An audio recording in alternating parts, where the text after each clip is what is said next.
با مقصد رشد ساحه‌های باغ و تاک‌پروری، افزون نمودن استحصال محصولات و فراوان گرداندن بازار استعمالی، صادرات میوه خشک و سهم گذاشتن در تامین امنیت غذاخوری مملکت از جانب حکومت جمهوری تاجیکستان و دستگیری لایحه برنامه رشد سازمان ملل متحد، امید بلند برداشتن سطح نکوه‌احوالی مردم دهات با دستگیری مالیوی حکومت فدراسیای روسیه در 9 ناحیه ولایت ختلان در 3 مرحله سمینارهای آموزشی دایر می‌گردند. این لایحه از ناحیه واسه شروع گردید. خیلی که پیشوای ملت اساسدار سلطنت وحدت ملی جناب علی محترم امام رحمان در پیام اساسی خود قید کردند با عملیگشت برنامه باغ و تاک‌پروری در حفظ امنیتی غذاخوری در رشد ساحه صادرات میوه و تامین کارخانه‌های کارکرد با میوه خشک حصه ارزنده خواهد گذاشت و این برنامه آموزشی ما عاید نگاهبین باغ‌های زردآلو در ناحیه واسع و بعد از این در ناحیه تیمورلیک برپا خواهد شد و در این برنامه ما متخصصان با تجربه از ناحیه اسفر جلب نمودیم و آنها عمده باغ پروران و زردآلو پروران این ناحیه ها نازکی ها و تجربه خود را می‌آموزانند و برای چی زردآلو؟ برای آنکه زردآلو یک خصوصیت‌های خاص خود را دارد. اقلیم ما خیلی مساعد است و نه در تمام نقطه‌های جهان این زردآلو پرورش می‌یابد. دیگر زردآلو میوه حاصل دهنده و درآمدی زیاد می‌باشد. اینچنین طلبات جهانی روز از روز به این میوه شهرداری ما زیاد شده است و اینچنین زردآلو با خاصیت‌های طبابتی و غذانوکیش خیلی مشهور می باشد. در این سمینار متخصصان از شهر اسفره، عاید آبیاری، نگاهبین باغ جوان، نهال شنانی، انتخاب نوع نهال، تشکیل باغ زردآلو، پرورش نهال‌ها، خاصیت فایده آوری و از تاریخ زردآلو و اهمیت آن معلومات دادند.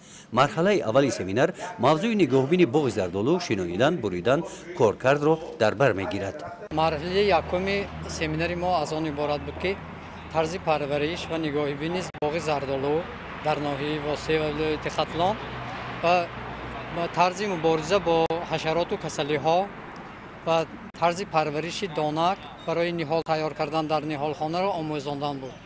ما مرحله یکمش را امروز در ناحیه من واسع سر کردیم و مدتی دو روز است که این آموزش را می‌گذرانیم. بسیار ما خرسند هستیم که در آموزش فعال اشتراک کردند. زیاده از 30 نفر سرداران خواجگی های دهقانی، سهامداران، زمینداران، باغپروران نو و آینده بنیاد باغ نو به حرکت میکردگی مردم جمع شدند. نازکی‌های پرورش نهال زردآلو، نگاهبین جانوری حاصل، واحد طرز خوش گرداندن زردآلو و دیگر پهلوهای آن اشتراکچیان این سمینار معلومات پیدا نمودند. بسیار چیزای نافهمیدگی را فهموند. من مثال خودم در یک هکتار باغ 90 بیخ زردآلو دارم. من هم طرز قاق کردن زردآلو، طرز نصف کردن حشرات ها، طرز عضوقتی درخت ها با ما بسیار تاثیر رساند. این همین نازکی ها را با ما فهمانده دادند. من در جماعت ما باغ بسیار بود. من رفیقا در همینجا همش اشتراک دارند. تاثیرات سمینار بسیار با ما فایده کلان آورده رساند که این هم باشد با دستگیری حکومت جمهوری تاجیکستان با دستگیری حکومت محلی ناحیه می باشد. ما با اینها میندار خدمت را بیان میکنیم که ما را دهقانان را چنین دستگیری کرده است که برای ترقیات باغ در ناحیه واسع بسیار هم وقتی مدعاست.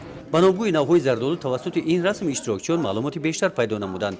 در قطار زردآلوی میرسنجالی، اوچمه سرخ، خندک سفید، بابایی، تلخک 20 نوع زردآلو موجود می باشد. زردآلو بسیار نوهای زیاد دارد. چخیلی که در تاریخ زردآلو همه این نمودها گفته گذاشتند. همه اون نمودهای پیشقدمی که برای کارکرد، برای با میزی خوراکی ماندن و برای خشکانیدن پرورش کرده در ناحیه اسفره در اینجا هم پرورش کردن ممکن.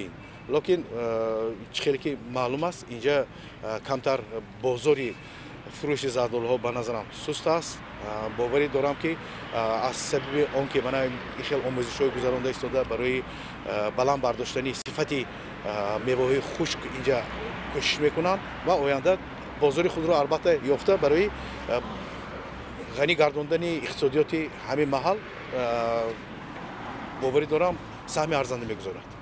баъди даври назариявӣ қисмати амалии семинари омӯзишӣ дар яке аз боғҳои ҷамоати деҳотӣ ба номи абди авазов идома ёфт. дар ин боғ мутахассисон боғкоронро бо тарзи пайванд кардани зардолу шинос намуданд. ҳангоми пайванди ниҳол аз чунин воситаҳо истифода намуданд. тарзи дурусти шаклдарории ниҳоли зардолуро ҳам дар мисоли ин дарахт мутахассисон ба боғкорон нишон доданд. ин хел машваратҳои омӯзишӣ бобати дастгирӣ аст ва мо бисёр хурсанд ҳастем ки мардуми инҷо шавқи зиёди парвариши зардолу ва ташкили боғҳоро доранд. аллакай бисёр одамон таҷриба доранд, вале баъзе аз баромадҳо маълум шуд ки бисёр нозукиҳое ки дар ноҳияи Исфара ва вилояти Суғд бевосита ба амал бароварда мешавад, инҷа ҳамин масъалаҳо ба камтар равшанӣ андохтем. худи кишоварзони ин ноҳия ба мо нақл карданд. дар инҷа қариб ки ҳамаи намудҳои зардолӣ ва тарзу услубҳои агротехникаи парвариши зардолу дар инҷо дар мо карда мешавад. дар инҷо ҳам ҳамаи ина ҷорӣ кардан мумкин. даври аввали семинари омӯзишӣ муддати 3 рӯз идома меёбад. даври дуюми он дар моҳи июн баргузор гашта иштирокчиён бо тарзи коркарди зардолу шинос мешаванд. дар даври сеюм бошад роҳҳои тиҷорат ва содироти маҳсулоти тайёр ба боғкорон фаҳмонида мешаванд. гузориши хоҷаназрив Худойназар Зуҳуров аз ноҳияи Восе барои барномаи иттилооти Навид.